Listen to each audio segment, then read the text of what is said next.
Pernahkah kamu perhatikan, setiap kali kekuasaan mulai panik, yang pertama mereka serang bukanlah pasukan, bukan ekonomi, bukan aturan, tapi seni. Karena sepanjang sejarah manusia, seni yang lahir dari kegelisahan rakyat selalu menjadi senjata paling sulit dibungkam. Ia tidak menembus tubuh, tetapi menembus kesadaran. Inilah kisah panjang bagaimana seni sejak ribuan tahun lalu menjadi alat perlawanan terhadap ketidakadilan. Dari dinding kuil Mesir, mural-mural revolusi Meksiko, hingga poster demonstrasi dan karya digital hari ini.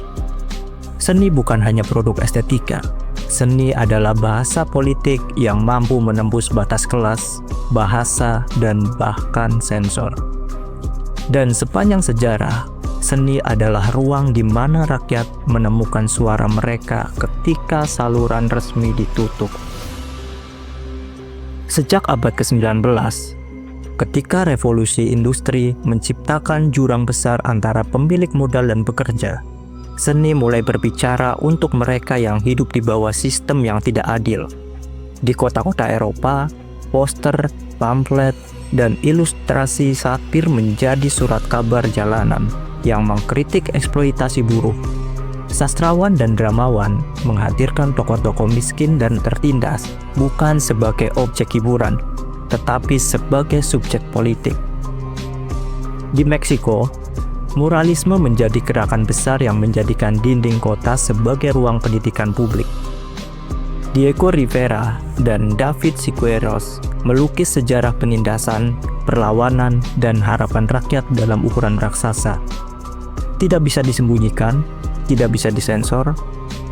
Mural-mural itu sengaja dibuat di tempat umum, agar kebenaran menjadi sesuatu yang harus dilihat, bukan yang bisa diabaikan. Di negara-negara otoriter Eropa abad ke-20, seni kritis dianggap ancaman besar. Jerman Nazi menyebut seni yang tidak sesuai ideologi negara sebagai seni dekaden. Ribuan karya dibakar, seniman ditangkap, karya mereka dicoret dari museum. Bukan karena jelek, tetapi karena seni itu mengajak publik berpikir, mempertanyakan, dan membayangkan dunia lain di luar propaganda negara. Di Amerika Serikat, era 1950-an, banyak seniman masuk daftar hitam hanya karena membuat karya-karya yang mempertanyakan ketidakadilan sosial. Bioskop, teater, dan penerbitan diawasi ketat. Pemerintah tidak takut pada kuas, tetapi pada ide yang tersembunyi di baliknya. Semua ini menunjukkan satu hal penting. Ketika seni jujur menggambarkan kenyataan, kekuasaan yang tidak stabil akan langsung merasa terancam. Di Indonesia, seni sejak awal berdiri sebagai saksi sejarah. Pada masa kolonial, puisi, teater, dan ilustrasi koran menjadi medium menyampaikan kritik halus terhadap penjajah. Bahasa disamarkan, metafora dipakai, tetapi pesannya jelas, rakyat menolak tunduk. Memasuki era kemerdekaan, seni menjadi arena gagasan. Seniman menuliskan realitas rakyat tentang petani yang kehilangan tanah, buruh yang tidak punya suara, desa-desa yang terseret konflik politik. Banyak karya sastra, lukisan, teater, dan musik menggambarkan struktur sosial yang timpang. Seni menjadi ruang yang memperlihatkan bahwa Indonesia merdeka, belum tentu bebas dari ketidakadilan. Namun semakin kritis seni itu, semakin besar tekanan kekuasaan. Pasca 1965, banyak karya dihapus dari sejarah. Buku-buku dilarang, seniman dibungkam, bukan karena karya itu salah, tetapi karena ia terlalu dekat dengan realitas sosial yang ingin dikaburkan oleh negara. Generasi setelahnya tumbuh dengan sejarah seni yang sudah disterilkan. Tetapi seni tidak pernah bisa dimatikan sepenuhnya. Di era reformasi, mural jalanan kembali muncul sebagai kritik terhadap korupsi, kekerasan, dan ketidakadilan sosial. Karya-karya kolektif seperti Taring Padi menjadi suara lantang rakyat kecil. Musik punk dan folk independen menyalurkan kemarahan generasi muda. Film dokumenter kecil yang dibuat dengan kamera murah menyebarkan narasi alternatif. Seni bergerak seperti air, mencari celah dimanapun sensor tidak bisa menjangkaunya. Seni Indonesia hidup di antara luka sejarah, trauma kolektif, dan harapan untuk masa depan yang lebih adil.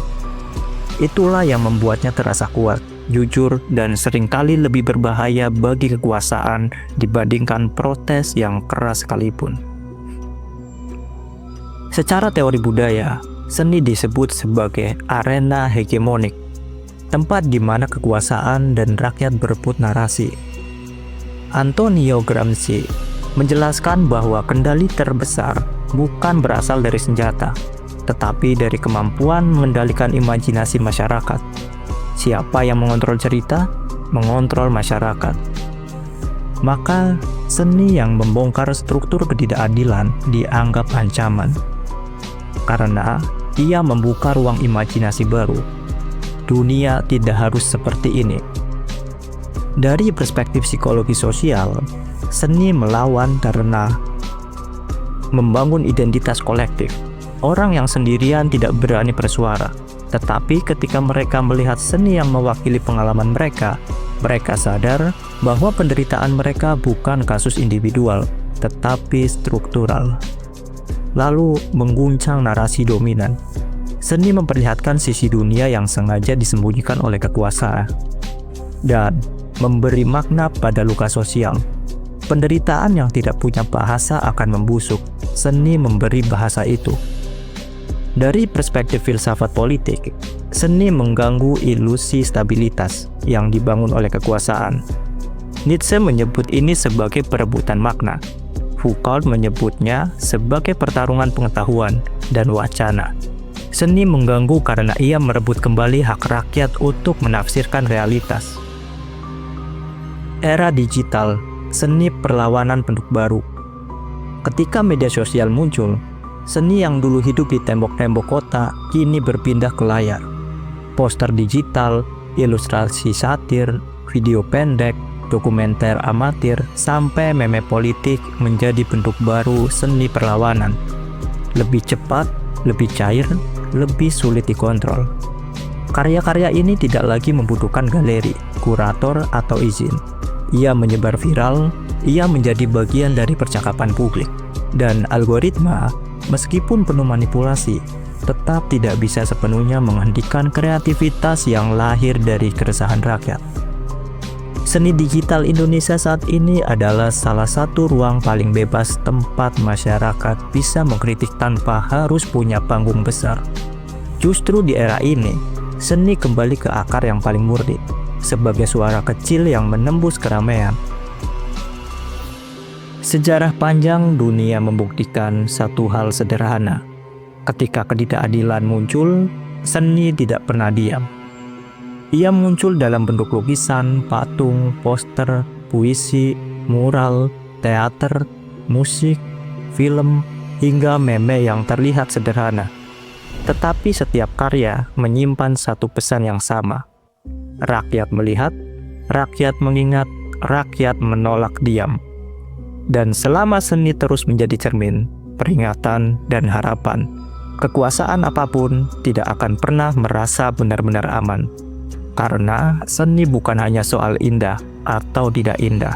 Seni adalah tentang siapa yang berani berkata, "Ini tidak benar, dan aku tidak takut untuk mengatakannya."